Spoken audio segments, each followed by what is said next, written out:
Fala, chefes! Sejam muito bem-vindos a mais um episódio do nosso canal. Agora, na terceira temporada do Pod Chefs. Eu tô muito feliz de estar aqui com vocês hoje, nessa semana, na verdade, do consumidor. Então, hoje, no nosso episódio, a gente vai falar de vários assuntos que é importante para você, empresário, que também é consumidor. Então, nós vamos te colocar na cadeira do consumidor e te dar várias dicas, nem é dicas, né? Nós vamos dar informações valiosas para que você possa desenvolver o seu negócio com segurança, para que você possa desenvolver o seu negócio dentro das leis. E aqui também a gente vai dar uma pincelada em quais são os seus deveres perante ao seu consumidor. Hoje você vai habitar em duas cadeiras aqui dentro do canal, a cadeira do consumidor e fornecedor, certo? Recebo aqui no Pod Chefs hoje Vitor Marinho, advogado, especialista em direito do consumidor. Hoje ele vai abrir aqui o coração dele, contar pra gente tudo que tem acontecido, principalmente no mercado atual, porque também eu vejo que as reclamações, enfim, elas vão mudando de acordo com o mercado, com o que está acontecendo, né? Para você que ainda não me conhece, meu nome é Lívia Guimarães, CEO e apresentadora do Pod Chefs, CEO da Liberty, uma empresa que te ajuda a pegar crédito com segurança, né? A gente trabalha com produtos e serviços bancários, crédito, investimentos, seguros, consórcios, enfim, nós temos uma gama e uma carteira muito grande de produtos e serviços para te atender com segurança, porque um dos pilares da Liberty é a educação financeira. Não adianta fazer um crédito, não adianta vender um consórcio para uma pessoa que não tem educação financeira. Todos os nossos clientes são educados para que façam negócios seguros e principalmente prósperos. Nós temos novos episódios todas as quartas-feiras, às 19h30, e na TVI nós exibimos nossos episódios às terças-feiras, às 19h30. Se você perder algum episódio, já sabe, né, gente? YouTube tá aí, pode assistir. Se você quiser reprisar também nossos episódios, vá lá no YouTube, mas não esqueça de se inscrever.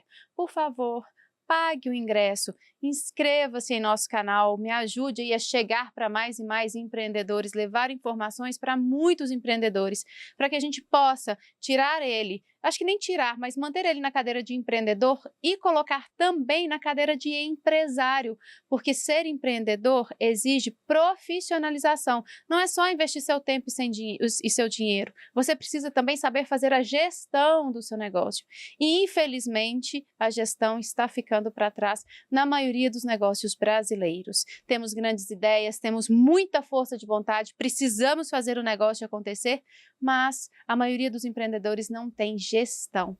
Então participe aqui do nosso canal, aprenda, entenda, queira, faça o certo, como diz meu amigo Tiago do Varejo, faça o certo até dar certo. Certo? Seja muito bem-vindo, Vitor, muito obrigada, né, por ter aceito primeiro o nosso convite. A gente está nesse namoro desde o ano passado, né, que a gente conversou, depois, enfim, a gente não conseguiu agendar, mas obrigada por ter vindo. Nessa semana que é tão especial pra gente, que é a Semana do Consumidor, né? Com certeza. Eu que agradeço o convite, prazer poder participar e poder levar um pouquinho dessa palavra de educação financeira, né, é algo que a gente vive muito no nosso dia a dia, tanto eu quanto você, na minha empresa, você na sua, e eu acho que temos olhares diferentes sobre o mesmo tema, né, e realmente, às vezes eu sinto tristeza de ver algumas coisas acontecendo com as pessoas que estão acontecendo porque elas não tiveram uma educação financeira, às vezes tiveram um crescimento ali na vida financeiro, mas não tiveram a educação que conseguiu acompanhar e acabaram se perdendo. E é realmente muito triste atender essas pessoas todos os dias e ver o quanto a vida delas poderia estar melhor se tivessem acesso a esse conhecimento. É isso mesmo. Quando a gente fala de vidas, é realmente vida, é a sua família poderia estar mais harmônica, você poderia estar vivendo melhor com a sua esposa. O aspecto financeiro ele é o principal aspecto de divórcio, ele é a principal causa de divórcio, seguido por traição. É muito sério, gente. É muito sério, e essa é uma das principais reclamações que eu recebo quando uma pessoa vem falar comigo. aquela vergonha de falar para a família, eu quero fazer isso, mas a minha esposa vai ficar sabendo, o meu marido vai ficar sabendo, o meu filho vai ficar sabendo. Às vezes é o pai, é a mãe, que sempre foi o provedor da casa ali, na casa da pessoa física, e que acabou se endividando e já não consegue mais entregar aquilo para a família. Uhum. Isso gera uma frustração, isso gera ali uma frustração não só na família, mas também nele, dele falar, eu não estou conseguindo mais dar o que a minha família tinha Merecia, acesso. né? Não só merecia, mas que tinha acesso em algum momento, por escolhas erradas, por ter essa falta de conhecimento. Então, assim, a falta de educação financeira no brasileiro médio, de uma forma geral, é algo que precisa, e acho que a gente faz um trabalho muito importante nisso aí, de levar para esse reconhecimento para essas pessoas, não só a pessoa física, mas também a pessoa jurídica, porque se a pessoa não consegue controlar as finanças pessoais dela, que dirá da empresa. Tão pouco a empresa. E a grande realidade do brasileiro é que 80% das nossas famílias, 80% do brasileiro está endividado, dados do Sebrae, pode pesquisar. Isso é real, é real. Então, assim, o nosso trabalho realmente ele tem um cunho social muito importante, porque se hoje estamos com 80% da população brasileira, se a gente não consegue, que seja no trabalho de formiguinha igual a gente faz, enfim, mas se a gente não consegue mudar essa realidade, em breve nós não teremos consumidores, porque vai estar todo mundo só pagando boleto, só pagando conta. Esse buraco é tão grande, eu estava até comentando com o pessoal aqui antes de você chegar, que o pessoal acha que é só a pessoa que ganha pouco, que não consegue pagar ali. Não. Na pessoa física, a gente trabalha muito para servidores públicos. Servidores públicos, ele normalmente tem um valor legal, que recebe um valor legal. E tem um caso que foi muito emblemático para mim, de uma servidora pública, que ela ganhava próximo aos 60 mil reais bruto. Que? Bruto. Não, e detalhe, né? Garantido, né? Dia tal tá na conta, Exatamente. Né? Não tem nenhum risco de repente, aquele mês não foi muito bom, não.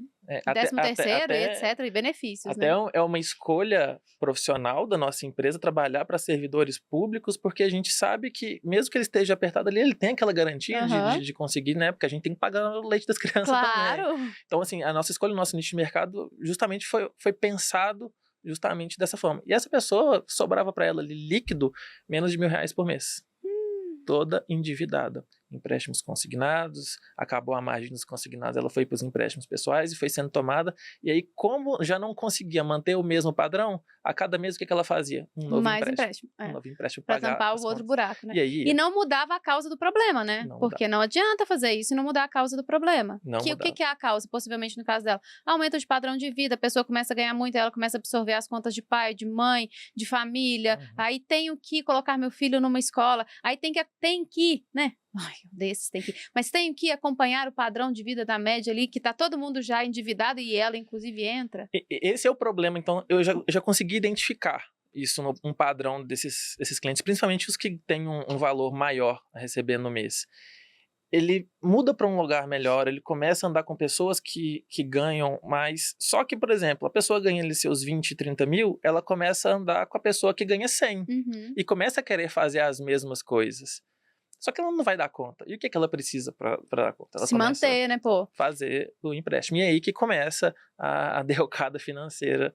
E assim, realmente é muito triste. A gente fica triste, fica até uma energia pesada de atender essas pessoas todo dia, porque você vê, assim, relatos da vontade de chorar mesmo. Você fala assim, meu Deus, como que isso está acontecendo com essa pessoa? Isso acontece com pessoas físicas, isso acontece também com empresas. Né? Vocês têm foco dentro do escritório em pessoas endividadas ou vocês atendem qualquer tipo de consumidor, enfim? Assim, a gente filtra bastante, né? Então, por exemplo, consumidor, questões correlatas à saúde. A gente não mexe com saúde, porque assim, o consumidor, quando a gente fala em consumidor, é muito amplo, né? Então, por exemplo, tem a ANS, tem a ANAC, tem o Bacen, cada um tem a sua regulamentação própria, são muito extensas. Então a gente optou por focar no bancário, né? Porque eu já tenho esse conhecimento das regulamentaço do Banco Central. Você também trabalhou em banco, né? Eu trabalhei numa cooperativa de crédito, foram quase 5 anos. E eu também tenho conhecimento sobre questões da ANAC, que é a Agência Nacional de Aviação Civil, né? Mas, por exemplo, saúde a gente não mexe. Entendi. Mas nosso foco hoje, o cliente perfeito que a gente quer é o cliente bancário. O cliente bancário. Antes de prosseguir com mais perguntas, eu quero ler primeiro o currículo aqui do Vitor. Vitor Marinho tem 30 anos, é diretor administrativo na Marinho Santana e Rodrigues, Sociedades de Advogados. Possui aproximadamente 4.000 clientes em todos os estados brasileiros. É empreendedor, advogado de pessoas físicas e jurídicas endividadas. Com presença forte nas redes sociais, possui mais de 80.000 seguidores no Instagram e mais de 900.000 seguidores nas suas redes sociais, onde traz informações sobre direito do consumidor de forma descontraída. Se você ainda não segue o Vitor, tá perdendo tempo. Segue lá, Vitor, coloca aí suas redes sociais. Vitor Marinho? No Instagram, Vitor Marinho, nas outras Victor, tá, gente? Tem um C. É importante ressaltar. Marinho. No TikTok, Advogado Vitor, também no YouTube, e no Kawaii é a mesma coisa, Advogado Vitor. Movimenta muito Kawaii? Eu só replico o que eu posto nas outras, não crio específico para ele. É porque também, senão a gente não dá tempo de criar tanto conteúdo, né? Há um reaproveitamento muito grande de conteúdo, né? Então, às vezes um conteúdo não viraliza numa rede social, mas em outra ele vai muito bem. Então, nunca deixe de postar em uma, porque pode ser que naquele público ali o algoritmo vai entregar para mais pessoas. Né? Ótimo. Primeira pergunta. O cliente sempre, o consumidor. Vamos falar consumidor, porque é a semana do consumidor. O consumidor tem sempre razão? Não. Porque essa é uma máxima, né? Não, mas o consumidor tem razão. Eu escutei isso hoje também. Quando vai para um processo judicial entre o fornecedor, ou um prestador de serviço, mais especificamente, e um consumidor, principalmente se esse valor é pequeno, é um processo de 2, 3 mil reais, o consumidor vai sempre ganhar. Isso é verdade? Não. Na verdade, isso é um mito, tá? O consumidor, ele não tem sempre razão, ele acredita que ele tem sempre razão. O que acontece? O Código de Defesa do Consumidor, como o próprio nome diz, ele é um código de defesa do consumidor. Então, ele está ali para proteger o consumidor, que numa relação de consumidor-fornecedor há um desequilíbrio. Ele está ali numa hipossuficiência. Que a gente fala, hipossuficiência. né? Hipossuficiência técnica, vamos dizer assim, que ele não tem o mesmo conhecimento técnico que o fornecedor tem sobre o produto que ele comercializa. Então, ele não está em equilíbrio com a empresa. Ele tem um conhecimento menor do que o próprio empresário. Então, ele já entra, de certa forma, como vantagenzinha. O que é essa vantagem? Até tá lá no Código de Defesa do Consumidor. É a facilitação da defesa do consumidor, né? A facilitação, porque ele tem direito a receber as informações das formas mais claras possível, né? De forma que não fique nenhuma dúvida, que não seja inequívoco. Isso traz muito problema em publicidades, né, das empresas, porque às vezes levam a crer que é uma coisa, mas é outra, deixam as letrinhas pequenas, isso tudo está ferindo ali a informação. Mas nem sempre o consumidor ele tem razão, tem muita coisa que ele acredita que ele pode fazer, mas na verdade ele não pode, tá? Quer ver um exemplo muito prático? Loja. Você vai numa loja de roupa, fisicamente, chega lá e compra uma blusa. Aí você não gosta da blusa. Não é que ela não serviu pra você, você não gostou. Arrependeu da compra. Arrependi. Chega na loja e fala, olha, eu me arrependi, eu quero exercer meu direito de arrependimento, que tá aqui, tô dentro de 7 dias. Não, você não pode fazer isso. Porque o direito de arrependimento, ele é previsto no artigo 49, somente para compras realizadas fora do estabelecimento, como por exemplo pela internet, né? Por quê? Venda de porta a porta enquadra, então? Porque é fora do estabelecimento? Fora do estabelecimento. Na verdade, essa questão de fora do estabelecimento, ela vem antes da internet. Então já era para isso. Vendas do telefone, então porta a porta, acontece bastante. Então, e essa regra, ela existe principalmente porque a pessoa que comprou, adquiriu ali, ela não teve a oportunidade de verificar o produto, se era do jeito que ela queria. Não, ela precisa ter um tempo ali para ver aquele produto mesmo. Então, quando chega lá, ela falou, não era bem o que eu estava imaginando, me arrependi, né? Agora, quando ela está fisicamente, está lá, por exemplo, na loja de roupa, experimentou a blusa.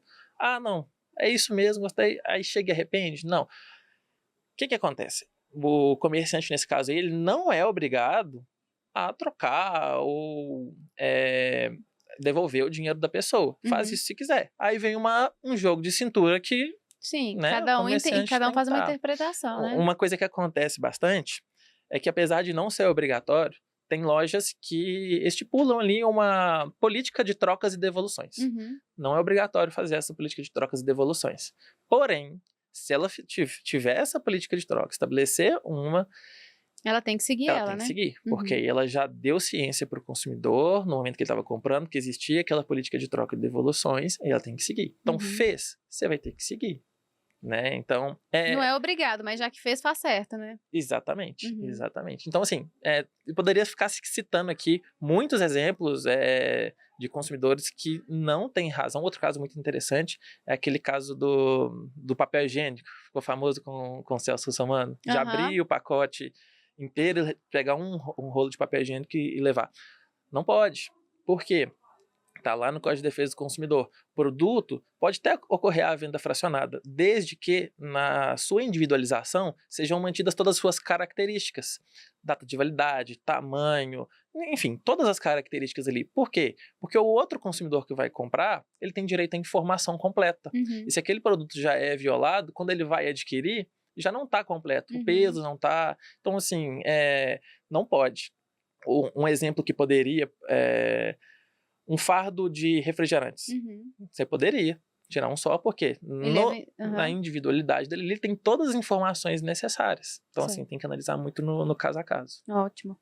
E vamos falar dos problemas que a gente mais enfrenta hoje em relação a cliente e banco. Uhum. Quais os principais problemas que você pega lá no escritório? O cliente, ele pega um empréstimo, Uhum. ele não tem um objetivo muito claro daquele empréstimo, ele não entende as regras e ele acredita que está pagando juros abusivos quando não está. Uhum. Por quê?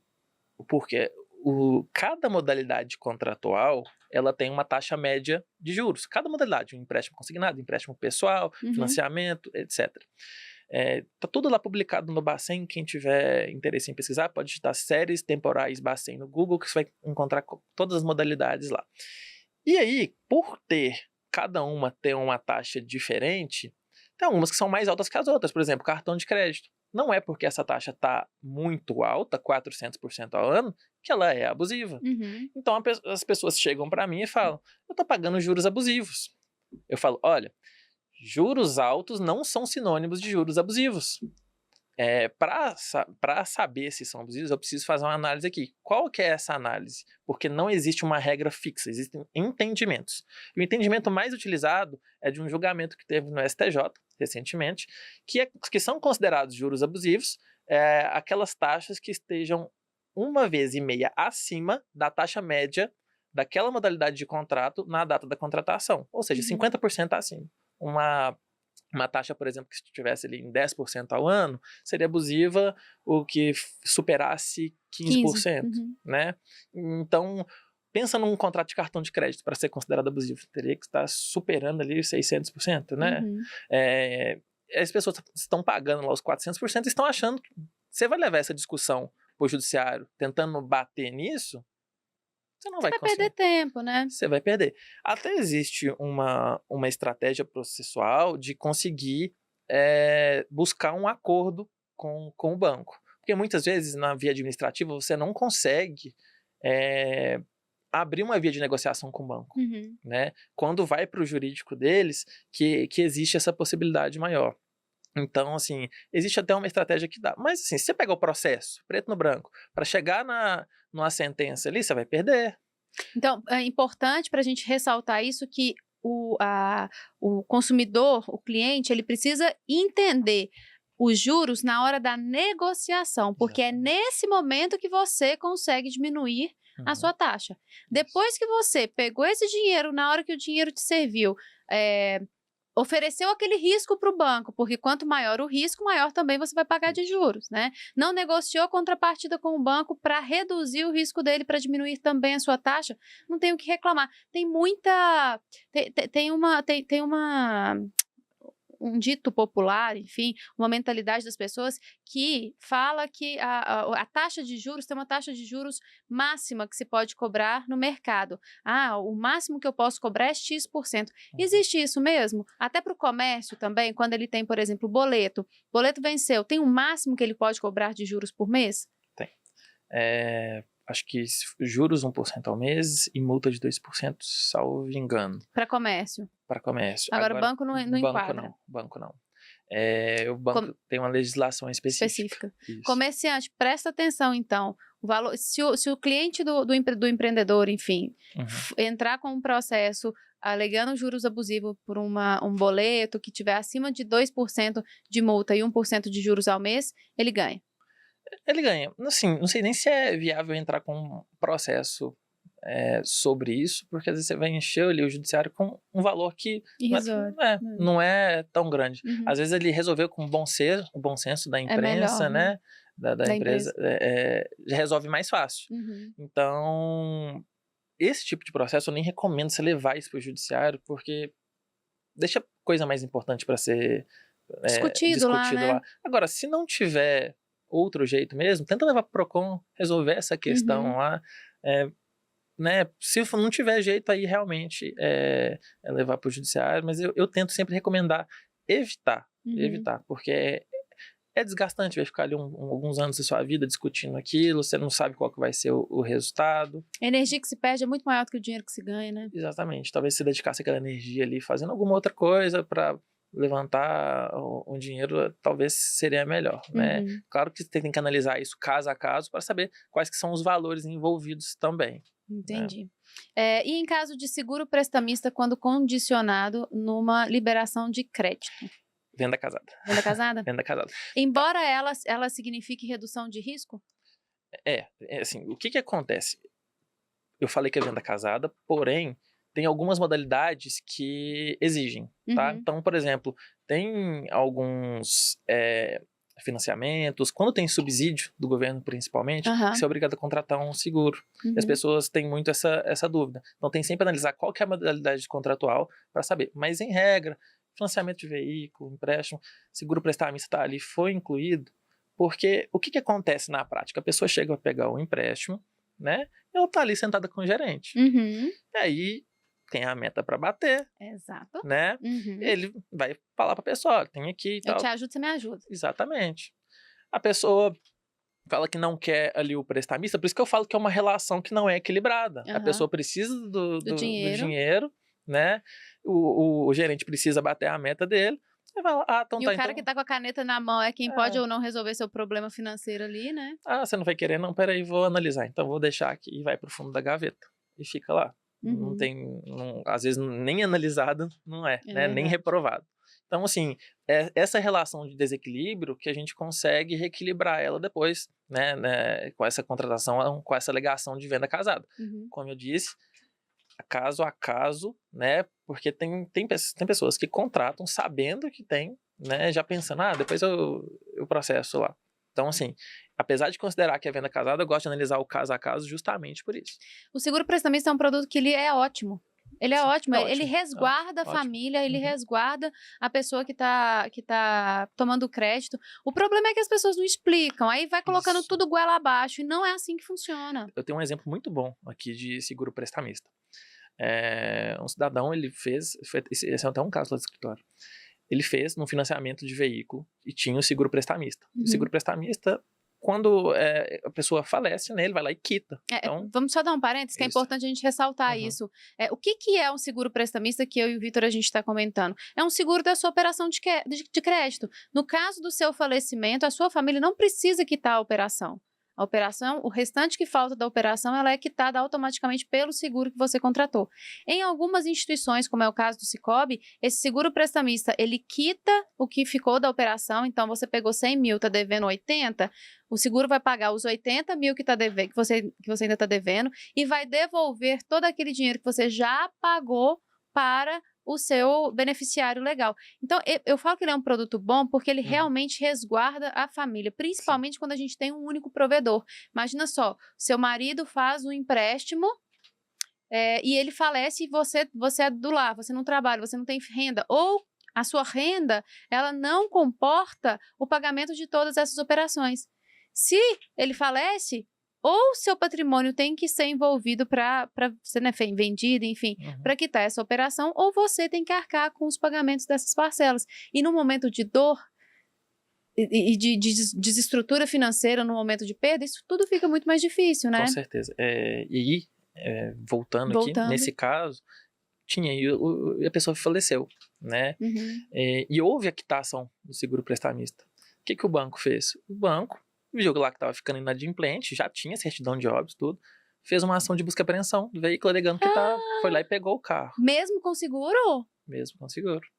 E aí pegou esse carro, era um carro que estava avaliado uns 20 e poucos mil, né? E depois de anos, isso foi resolvido, né? E hoje, com os valores atualizados, a família está recebendo aí quase, acho que 190 mil com os valores atualizados, com a indenização, porque moveram uma ação indevida, porque tinha o seguro prestamista. Sim. Então, assim, eu realmente acho que é bom quando bem explicado, sim, né? E exatamente, acho que você foi pontual aí. O problema é que as pessoas não explicam. E quando o consumidor ele tem ciência que aquilo foi colocado no financiamento, no empréstimo dele, sem que ele soubesse, ele fica muito bravo. Porque ele falou, não tô pagando por uma coisa que eu nem sei o que é. Né? O seu trabalho ele é fundamental, porque o desequilíbrio, eu trabalhei a vida inteira em instituição financeira, eu sentia isso todos os dias, o desequilíbrio ele é muito grande.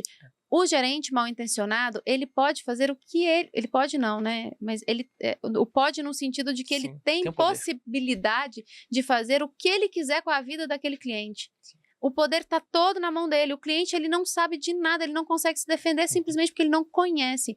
É por isso que eu bato tanto nessa tecla de, cara, a gente tem que cuidar do nosso dinheiro, a gente tem que conhecer, sim. Porque cada um tá ali de um lado da mesa pensando só no seu interesse.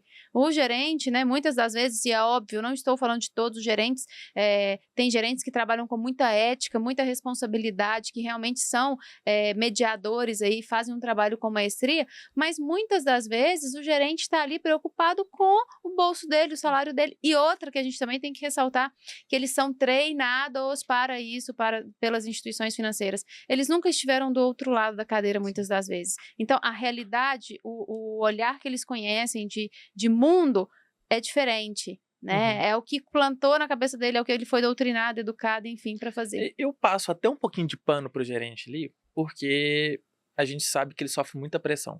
Essa pressão psicológica, instituições financeiras, assim, é realmente um abuso com as instituições financeiras. Até por isso, né, quando saem das instituições, movem processos, ganham indenizações milionárias, porque realmente é do tipo assim, ó, se você não vender, você vai pra rua, você vai perder tudo, que não sei o quê, e fica falando isso na cabeça da pessoa. E o cara que tá ali com a família pra cuidar, né, cara?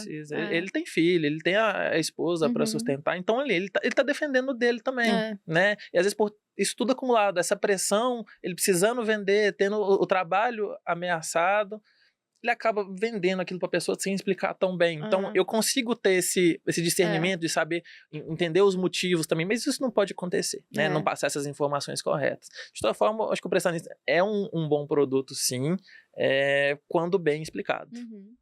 Existe uma lei do superendividamento, não existe? Existe. Explica um pouco pra gente desta lei, que eu acho que bacana. Ninguém ou quase ninguém conhece.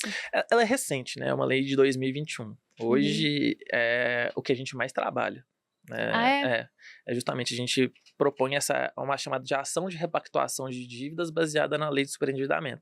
Então, assim, por ser uma lei bem recente, ela talvez não tenha sido tão difundida, né? Mas ela cria uma limitação. Então, vamos lá. Você pega todos os seus débitos, vamos somar todas as suas dívidas com instituições financeiras e vamos colocar todos os credores ali e vamos chamar esse consórcio de credores para negociar, para reduzir as parcelas, e aí você monta um plano de pagamento ali que pode ser estendido até 60 meses, podendo pedir ali até 180 dias de carência para começar esses pagamentos, para tentar readequar e liberar ali 35%, na verdade não, 35% comprometido, né, ter 65%. Então, é quando a pessoa ela já tem mais de 35% da renda dela comprometida.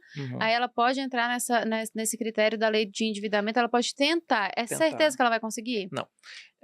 Um dos motivos da pessoa não porque é uma ação judicial.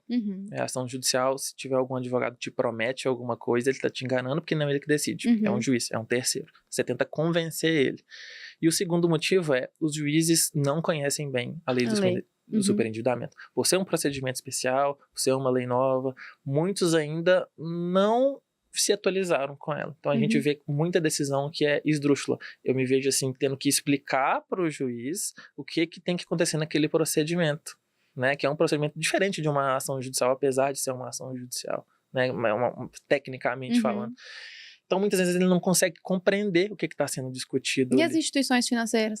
As instituições... Elas têm interesse nisso?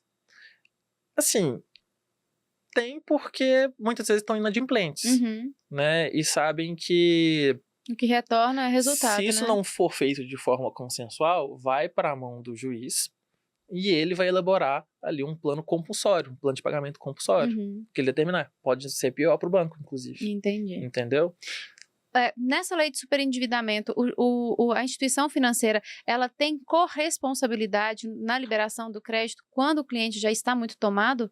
A instituição financeira consegue consultar no Bacen e sabe quanto que ele já tem de crédito tomado na praça. Sim. Esse é um dos principais pontos, porque é o que acontece, né? A pessoa já estava ali toda tomada de consignado, a empresa, eu não consigo liberar consignado para você, mas eu faço um empréstimo pessoal. Então ela já tem ciência, o banco ele tem ciência que aquela pessoa já está numa situação de endividamento, né? Ele tem aquele acesso ali, ele acessa o Banco Central e vê como é que está o nível de endividamento, apesar de sempre negarem, tá? A defesa sempre falando que só tem acesso interno e que não conseguem saber. Isso é vetado, então? Isso é... Não, é defesa, eles usam isso na defesa. Entendi, mas todo mundo sabe que todo mundo consegue ter acesso a tudo hoje em dia. A informação tá aí para todo mundo, né? Então, assim, tem responsabilidade, sim. Até com a lei do superendividamento, tiveram umas questões de publicidade relacionada a empresas que oferecem, por exemplo, empréstimos consignados, que tem aquela ampla divulgação, né? Tem alguma publicidade que é até assim, ó, liberamos empréstimo para negativados, ou empréstimo para sem consulta no SPC Serasa. Isso não pode. Isso é proibido. E tem O muitas Banco Central veta isso, né? E tem muitas... hoje o próprio Código de Defesa do Consumidor, com a alteração que foi feita pela lei do superendividamento. Então, assim, tem muita coisa que é feita, que essa grande oferta de crédito, né? Porque... Gente, quando a gente fala de aposentados, servidores públicos, todas as pessoas ali, funcionários de grandes empresas que podem fazer consignados também, a oferta de crédito para eles é uma coisa surreal. Eles são ali aporreados o tempo inteiro pelos bancos oferecendo crédito. Empreendedor também tem, todo dia tem um gerente lá na porta, tá precisando de dinheiro. Se tiver com bom score, bom relacionamento no mercado... Sim. Quando eu já contei a minha história aqui no PodChefs, quando eu fiquei endividada foi por causa de crédito. E olha que eu já tinha pós-graduação em gestão financeira, eu já tinha trabalhado em banco muitos anos, mas por ter uma gestão ineficiente dentro do meu negócio no fluxo de caixa, eu comprava com prazo menor do que eu recebia, eu precisei de crédito. Precisei uma vez, precisei outra, pronto. Entendeu? A gente fica endividado. Então, empreendedor tem que ter muito cuidado. E esses públicos que são muito assediados porque eles oferecem baixo risco, né? Então, o servidor público oferece baixo risco, vai receber. O empreendedor, a gente não sabe se amanhã vai estar com a empresa aberta, mas o servidor público, vai estar ali recebendo. É uma coisa que eu acho que você falou aqui, que é bem interessante. Acho que ninguém tá livre de falar que nunca vai se endividar. A gente não sabe o que pode acontecer nas nossas vidas, né? Principalmente o empreendedor. Tá lidando ali com o imprevisto. Por exemplo, na nossa empresa, a gente tá uma semana sem o nosso principal canal de venda, que é onde os clientes conversam com a gente, que é o WhatsApp. Nosso WhatsApp, a gente perdeu acesso a ele foi banido sem motivo nenhum. A gente tá quase 2 semanas desde antes do carnaval sem acesso. Coisa assim, que empreender o acontece, risco, né? A gente lida com risco o tempo inteiro. Ao mesmo tempo, né, aquela questão de empreender, isso te faz mover. O que me fez fazer? Contratar a conta verificada do WhatsApp de empresas, que é aquela que tem um símbolozinho, para que isso não aconteça mais, né? E acaba que isso dá uma credibilidade também pro cliente que contrata a empresa. Então, assim, a gente quando empreende, a gente está realmente suscetível a riscos financeiros. A gente trabalha, faz reserva financeira, mantém ali um bom valor de fluxo de caixa, mas infelizmente a gente não sabe como é que o mercado vai se comportar no futuro. A gente pode projetar, mas entre projetar e realmente acontecer, tem uma diferença bem grande. É isso mesmo. Então, muita atenção nessa lei do superendividamento para os empreendedores, para as pessoas, né, de modo geral, né? Sim. Eu vejo que as pessoas não sabem muito sobre essa lei do superendividamento. É bom procurarem, se inteirar, ler mesmo, ler a letra da lei ou artigos que explicam isso, porque realmente ela é uma luz no fim do túnel para que a gente tá bem endividado. Né? Mas essa lei é uma lei muito difícil da gente aplicar aqui no Brasil por causa da informalidade, principalmente na renda, né? Sim. A empresa fatura X, mas declara Y. A pessoa tem uma renda de X, declara uma renda muito menor, né? Importante você falar isso aí. A lei de superendividamento, ela é voltada para pessoas físicas. Né? É só pessoa física? Pessoas empresa físicas. Não, pessoas jurídicas já têm ali a recuperação judicial, que está na a lei de falências, que já é específico. A gente pode até traçar um paralelo ali que, por exemplo, a lei do superendividamento seria a recuperação judicial da pessoa física. Certo. Então, é bom se esclarecer e que não são todas as dívidas também que integram ali, por exemplo, dívidas que têm uma garantia, por exemplo, o financiamento tem garantia de veículo, não entra. O financiamento habitacional não entra, porque tem a garantia do imóvel. Dívida com a agiota não entra, viu, gente? Porque muita gente chega... Mesmo? Sim. Então, são dívidas de consumo que foram ali tomadas de boa fé, não foram dívidas tomadas com o intuito realmente de não pagar e renegociar. Então, são dívidas tomadas de boa fé e que não estejam aí com essas garantias que eu citei. Ótimo, que a vida às vezes deu um revertério, perdeu um emprego, aconteceu alguma coisa e a pessoa precisa resolver, né? Tá. A pessoa está com a parcela do carro vencida, a pessoa tem um financiamento de veículo. Certo. Quanto tempo depois que a parcela venceu que o banco pode entrar com uma ação para fazer a alienação, o penhor, enfim, para pegar esse bem de volta? Um dia. Existe um mito que as pessoas acreditam que precisa esperar vencer 3 parcelas para que o banco faça alguma coisa.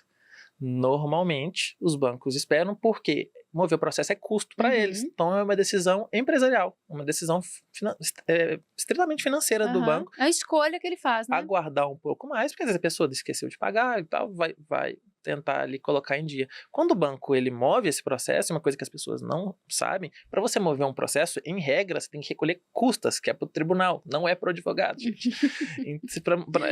A exceção é quando você consegue a gratuidade judiciária. Então o banco ele paga custas, e essas custas são vinculadas ao valor da causa. Então se é um valor alto ali, ele vai cobrar, vai pagar um valor alto ali. Então é melhor para ele tentar receber de forma administrativa, sem precisar do judiciário.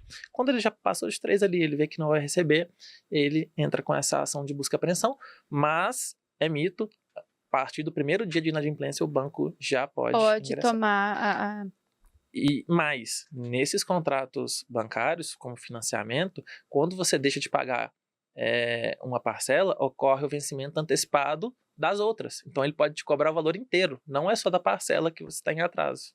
Olha, isso é importante a gente ressaltar, né? A maioria dos contratos bancários tem essa cláusula, tá? De vencimento antecipado em caso de inadimplência. Então, se você deixou uma parcela vencida, em tese o banco poderia cobrar o valor todo numa ação judicial. Olha só. E isso não é explicado para você, consumidor, porque não é do interesse... Bem, não é do seu interesse, porque você que está contratando o crédito, você precisa ler o que você está fazendo, você precisa ver o que você está, né, assinando. Sim. Vamos puxar a orelha também? Porque senão a gente transfere... senão a gente transfere a responsabilidade só para quem está concedendo o crédito. Quem está concedendo o crédito entende os riscos dele. Você que está tomando precisa entender os seus riscos, né? E quando a pessoa se torna avalista de uma operação de crédito, ela pode, não, a operação está em dia e eu quero tirar meu nome como avalista, desistir de ser aval dessa operação depois de já ter contratado. Isso é possível fazer? E quais são também as consequências para um avalista de crédito? Tem 2 coisas que eu falo para uma pessoa nunca fazer, que é emprestar cartão de crédito e ser avalista de alguém. Se a pessoa não pagar, no caso do avalista, você vai ser cobrado, você vai ser processado, você vai responder igualmente essa pessoa. A pessoa que igual ou é um pouco maior a responsabilidade do avalista? É igual. Em termos de patrimônio? Não é igual. Se a pessoa não pagar, vão cobrar tanto da pessoa quanto de você. E isso acontece bastante. A gente tem muitos clientes assim que chegam lá. Eu recebi um papel aqui em casa Não, mas eu assinei como avalista de pessoa tal, e a pessoa não pagou e estão me cobrando agora. O que é ser avalista, para a gente explicar para quem está nos assistindo aí? É quando você age como um garantidor.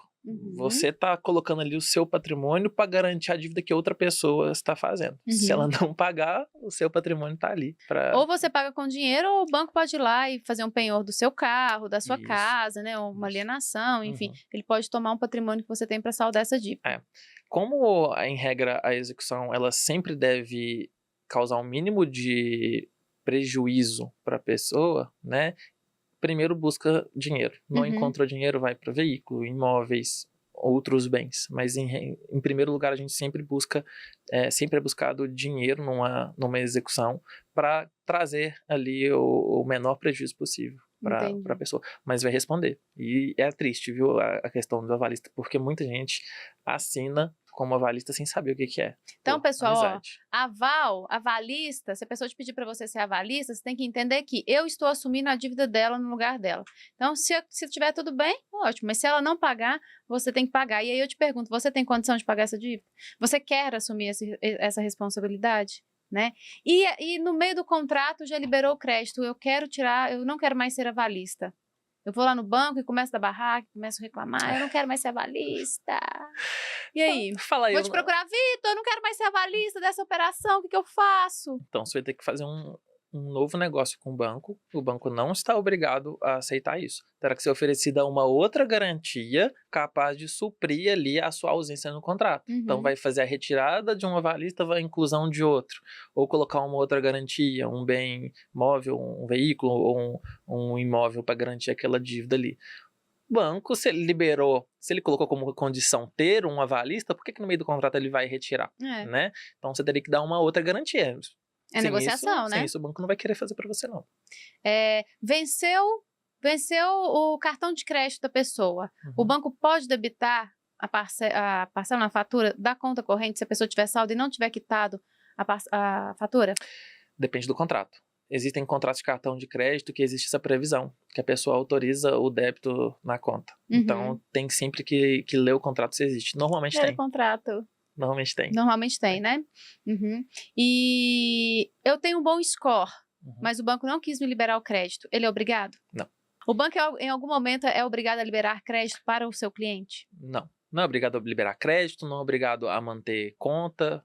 Então, o banco ele pode, por exemplo, te comunicar, claro, te dar um prazo ali para se organizar, que não tem interesse comercial mais em manter sua conta ou ter o crédito no cartão de crédito. O que não pode, por exemplo, o banco do nada ir lá e reduzir o seu cartão de crédito. Mas isso acontece, não acontece? Principalmente nas fintechs. Acontece. Isso aí tem movimentado muito o judiciário, essas ações. Porque essas reduções estão acontecendo sem prévia comunicação. Entendi. Tá? Então tem uma circular do Bacen que ela dispõe sobre isso. Ela fala que o banco ele tem que avisar ali num prazo de 30 dias para a pessoa poder se organizar, que vai ser reduzido. Agora, tem um inciso, um parágrafo, não sei, de um dos artigos dessa circular, que falam que no caso de haver ali uma dilapidação do patrimônio, a pessoa está, né, gastando dinheiro ali, vendo que está perdendo patrimônio, ele pode reduzir isso de imediato, não precisa esperar esses 30 dias. Só que aí é perigoso para o banco fazer isso sem ter as provas. Entendi. Né? Então, eles se baseiam bastante nesse artigo, mas muitas vezes pecam em fazer essa comprovação, o que dá margem ali para discutir, porque não desrespeitaram esse prazo. Legal, né? Que previsto. Mas o nosso mercado, assim, ele é tão bom para uma instituição financeira porque as pessoas não conhecem. Então, o número de ação que ele recebe, o resultado que ele tem dessa consequência é muito pequeno para ele. O risco que ele assume com os clientes de modo geral que estão se mantendo num comportamento instável é muito maior do que a quantidade de pessoas que vão entrar com um processo judicial. Esse risco está calculado na taxa de juros. Também. Já é considerado. Eu falo assim, vamos reduzir o limite aí dessa turma. Se eu reduzir o limite de, sei lá, 100 pessoas, uma reclamar, o risco que eu diminuir de 100 pessoas é um ganho, 99%. 99% É um pensamento empresarial, né? Exato.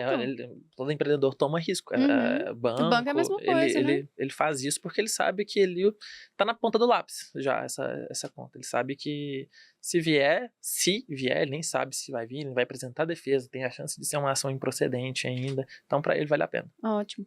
Eu vejo muito na internet o pessoal falando assim, olha, fica um ano sem pagar o banco, depois você vai lá e negocia que o banco vai te dar 80% de desconto, 70% de desconto. Eu vim né, nos últimos 8, 9 anos, sei lá, eu estava em cooperativa de crédito. Essa prática não se aplica à cooperativa de crédito. Ela está se aplicando no mercado como um todo? Isso é uma regra? Essa orientação é uma orientação correta? O que você me fala disso? Tá, vamos explicar até porque que cooperativa é o mais difícil de negociar, você conseguir descontos. Justamente pela questão da composição da cooperativa, de todo mundo ser dono, né? Mas no mercado financeiro, as instituições financeiras, e isso aqui é importante explicar que eu não vejo muita gente falando disso, elas têm um limite de crédito que podem ser oferecidos no mercado. Então, quando alguém não paga, aquilo ali acaba indo para prejuízo, lançado como prejuízo do banco. Enquanto aquilo ali não é quitado, o banco não pode liberar mais crédito para outras pessoas. Ele vai perdendo essa margem de empréstimo ali, que ele tem esse limite. Por que o banco às vezes oferece esses descontos de 70%, 80%, 90%? Porque ele precisa liberar aquilo lá que está em prejuízo para poder emprestar para outras pessoas, né? Por isso que ocorrem esses grandes descontos, a pessoa fala, é só eu não pagar.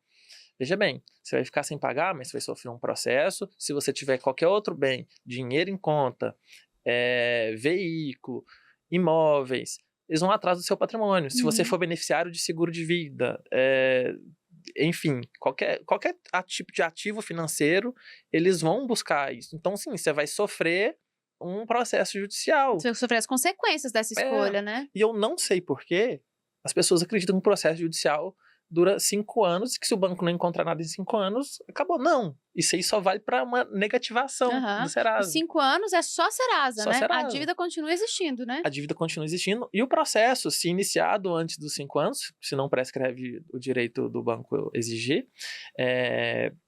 o processo continua. Enquanto... Né, tem processo com 20 anos. Enquanto o banco conseguir movimentar ele ali, não deixar ele parado, eles vão continuar. Então, vamos lá, você recebe uma herança daqui a alguns anos, já está comprometida. O banco vai atrás dela. E pode ter certeza, eles fazem essa pesquisa. Eles vão olhar ali se você tem os pais vivos, se eles têm patrimônio, se você tem alguma coisa a receber de alguém, se você é beneficiário, né, como eu falei, de um seguro. Então, seguro de vida eles conseguem, eles né? conseguem. Até porque também a gente tem no mercado empresas que compram essas dívidas. Sim. Então, às vezes, o banco ele não tem interesse de ficar tendo essa despesa, esse dispêndio de energia e tudo, mas ele pega a sua dívida, vende para uma outra instituição. Essa outra instituição, o negócio dela é te cobrar. A gente fala que é o crédito podre, né? Que eles vendem o crédito podre, que eles já viram que não vão conseguir. E tem empresas realmente que são especializadas em fazer essa cobrança. Elas sabem ali que do que elas vão cobrar, vão receber de 20%, 10% das pessoas. Não consigo precisar. Eu não conheço do business dessas empresas.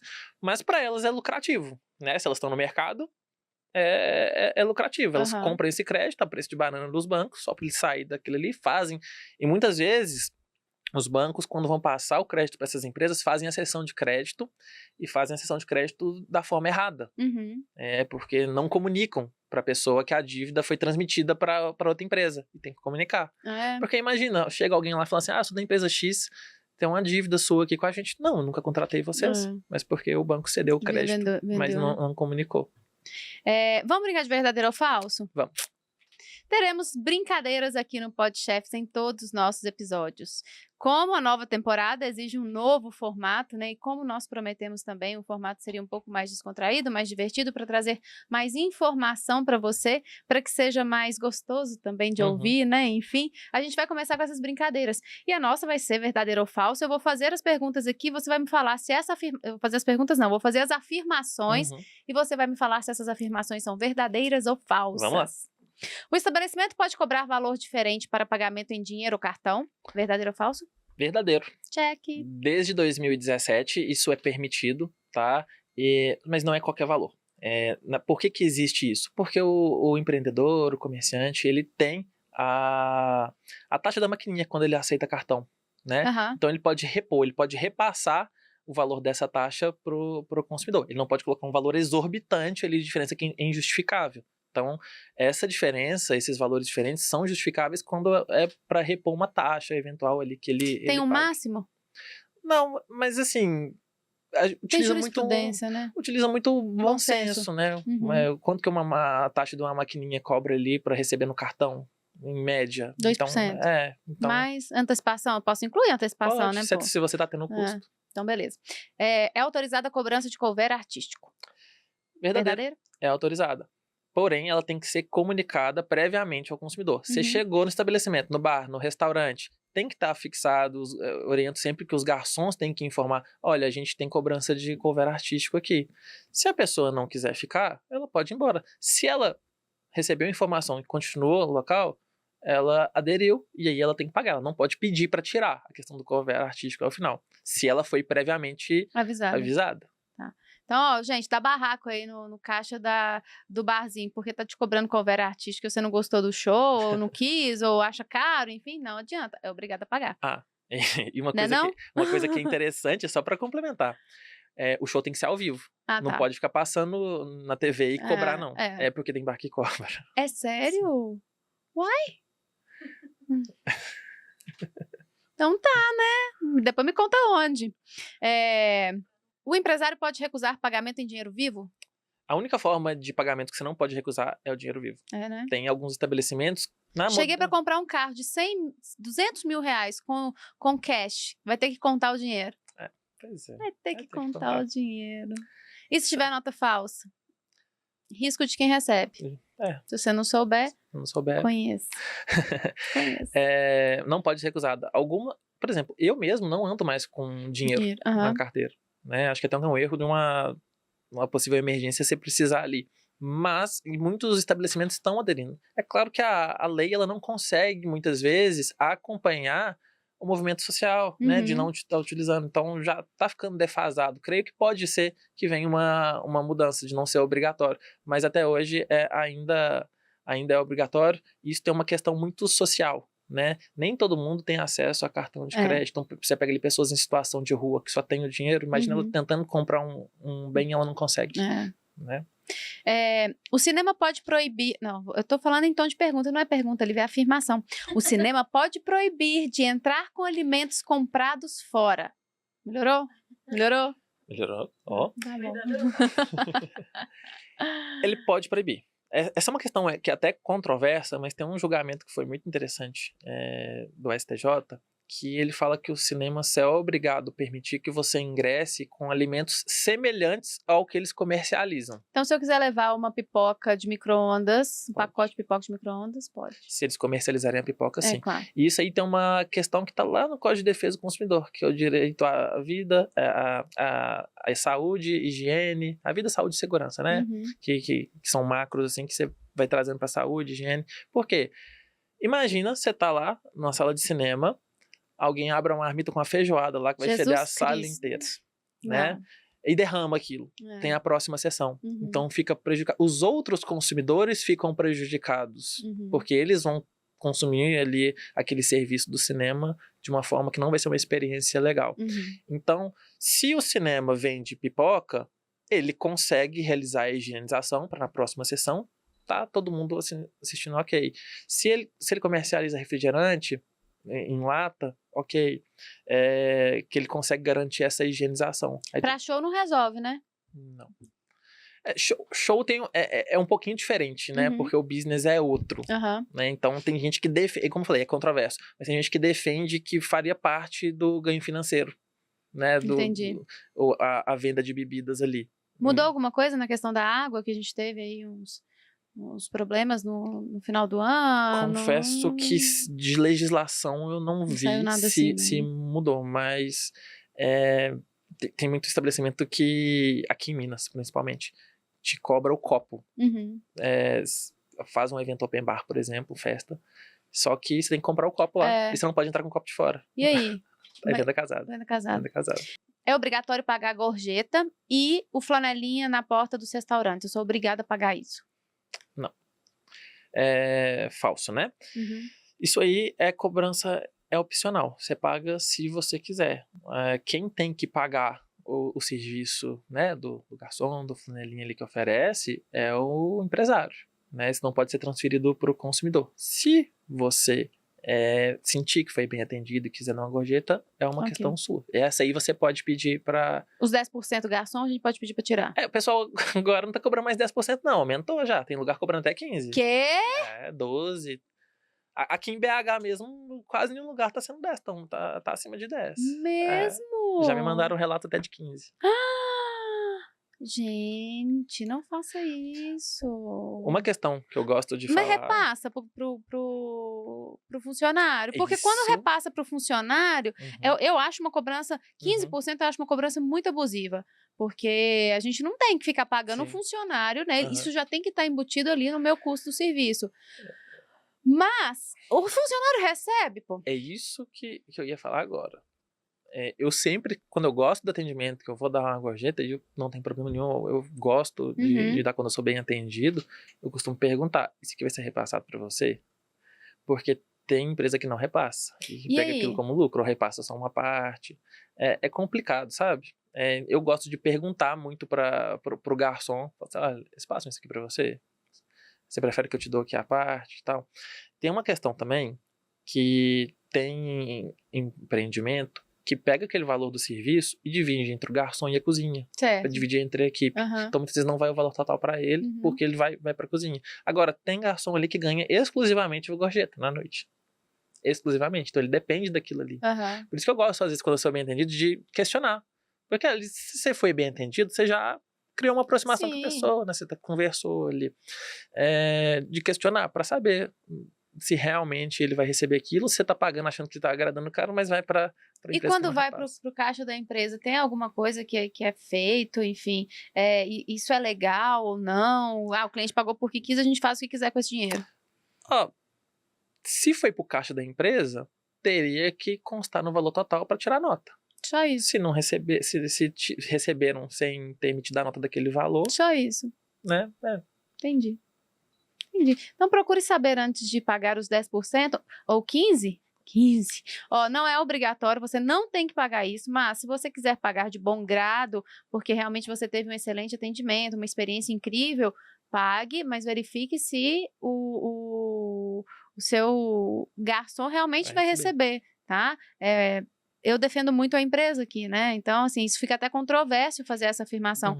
Mas eu defendo, acima de tudo, princípios. Pô, se eu tô cobrando ali um valor que é para o garçom, eu não tenho que embutir isso no meu caixa da empresa. Sim. Eu tenho que realmente devolver ele para quem é a cobrança, né?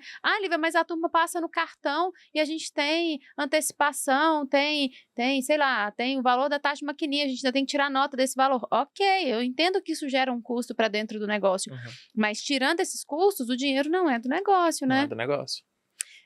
Próxima. É permitido colocar valor mínimo para pagamento de cartão? Aqui eu só recebo acima de R$50 no cartão, no débito ou no crédito. Não pode. Você não é obrigado a receber no cartão. Como eu falei, você pode receber só no dinheiro se você quiser. É a única forma obrigatória. A partir do momento que você fala, eu vou receber no cartão, você não pode colocar valor mínimo. Porque, pensa, a pessoa quer comprar uma taça.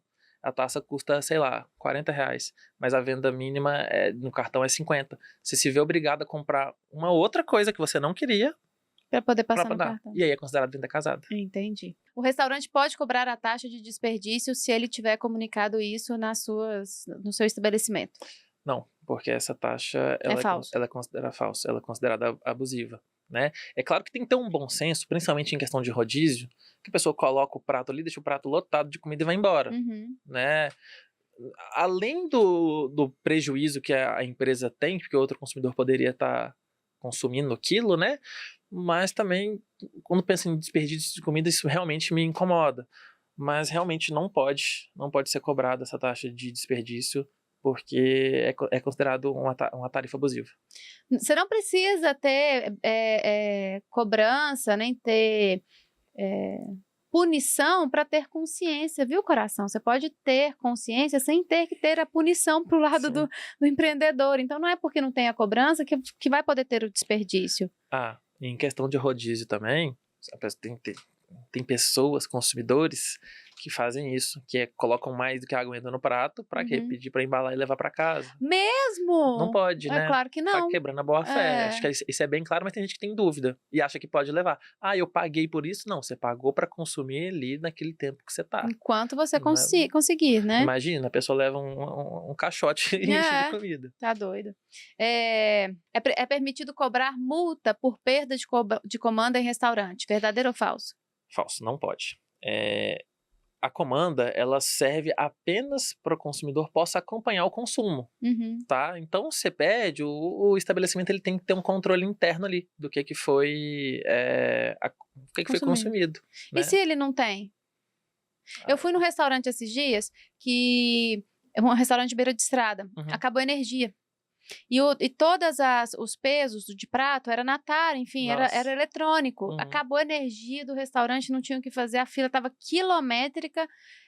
Como que é feita neste caso? O consumidor precisa ir embora, mas também a gente não sabe o quanto consumiu, porque eu e meu marido, no caso, a gente não sabia quanto tinha dado o prato. Eu sei que ele pagou, 3 vezes o que a gente tinha consumido pela quantidade, pelo valor que ele me falou que ele pagou e pela quantidade que a gente comeu. Mas como que fica o consumidor nesse caso? Eu entendo que o empresário não tem, ele não tem culpa, né? Ele já tem o que há de mais moderno no mercado, mas o consumidor também não. Quem corre o risco do negócio é o empresário, né? Certo? Então, nesse caso aí, entendo que ele não deveria ter cobrado ali na hora, deveria ter dado um jeito de estipular um valor padrão, cobrado, né, igual para todo mundo, ou criar alguma maneira de Depois não Pix, onerar. enfim, exatamente. Né? É claro que teria o prejuízo que você sabe tem que gente tem de má pessoas fé. de má fé que não ia pagar. Mas igual eu falei, quando você coloca ali o empreendedor e o consumidor lado a lado, quem corre o risco do negócio sempre é o empresário. Até porque ele que escolheu a forma eletrônica, né? Não sou eu que estou falando, gente. É o Código de Defesa do Consumidor. Entendi. E quando há a má fé? A gente até conversou disso, acho que no final do ano passado, que aconteceu comigo. Fui num restaurante, o peso da tara, o prato vazio, quando eu coloquei o prato na balança, me cobrou quase R$9. Vazio. Então, no ar, todo mundo ali já estava pagando, né? Só de pisar no restaurante, eu estava pagando R$9, porque o restaurante tinha alterado o peso da tara. E aí? Tá agindo de má fé, né? Acho que até cabível uma denúncia no Procon para sofrer uma fiscalização e verificarem isso. Né? Porque essas sanções vão ser administrativas. Tá. Nosso episódio está chegando ao fim, mas antes eu quero agradecer novamente, Vitor, pela participação, pela entrega, pelos esclarecimentos, né? O nosso objetivo aqui é orientar o empreendedor para que ele, enquanto consumidor, entenda seus direitos e ele, enquanto empreendedor, entenda seus riscos e também haja de acordo com as nossas legislações, né? Porque se a gente entra no jogo, a gente tem que entrar no jogo agindo de forma correta. Então, se o seu consumidor ele tem direito XYZ, você tem a obrigação de cumprir, para que você não tenha problemas no futuro. Né? A gente traz essas informações aqui, não é puxando a sardinha para o lado do consumidor, não é nada disso, é para te orientar, para que você trabalhe de forma correta, porque o não sabia não justifica, né? Se você entrou no seu negócio, você precisa conhecer aí as regras do jogo realmente. Então, Vitor, muito obrigada, né? Se você quiser deixar uma mensagem aqui para os nossos ouvintes, telespectadores, deixar também seu contato, a gente vai colocar na tela aqui os seus contatos, né? Enfim, faça seu pitch. Eu que agradeço o convite, Lívia. Acho que é um trabalho muito importante que o seu canal faz aqui para empreendedores que precisam aprender, né, sobre gestão de negócio. Eu hoje sou mais empresário do que advogado. Eu hoje não estou mais na linha de frente. Então, todo o conhecimento que eu busco hoje cursos, é tudo relacionado a gestão de negócios, não mais a advocacia. Hoje eu já tenho pessoas que trabalham na minha empresa que fazem serviço de advocacia e eu tenho ali que gerir, né? Então, realmente é complicado, porque a gente nunca, em nenhum momento da vida escolar, da vida universitária, teve acesso a esse tipo de conteúdo. Então, parabéns pelo canal, acho que é de suma importância, que é mais uma fonte de conhecimento e fonte de estudo para nós, enquanto empreendedores. E quem quiser continuar me acompanhando aí, saber mais sobre direito do consumidor, Vitor Marinho no Instagram e Advogado Vitor nas outras redes sociais. Maravilha. Pessoal, eu vou deixar uma frase aqui no final do nosso episódio como um pensamento para você aí, empreendedor. Clientes podem demitir todos de uma empresa, do presidente para baixo, simplesmente gastando o dinheiro dele em outro lugar. Então, pense nisso. Feliz Dia do Consumidor para todos nós, consumidores, né? E o que você fez, criatura, nessa semana do consumidor dentro do seu negócio? Qual ação de vendas você fez aí dentro do seu negócio para fomentar ainda mais as suas vendas? Um beijo. Não esqueça de me seguir nas redes sociais, liviaguimarães.finanças, podchefs_, inscrever aqui no canal, deixar seu comentário, enfim. E um beijo e até o próximo episódio. Muito obrigada!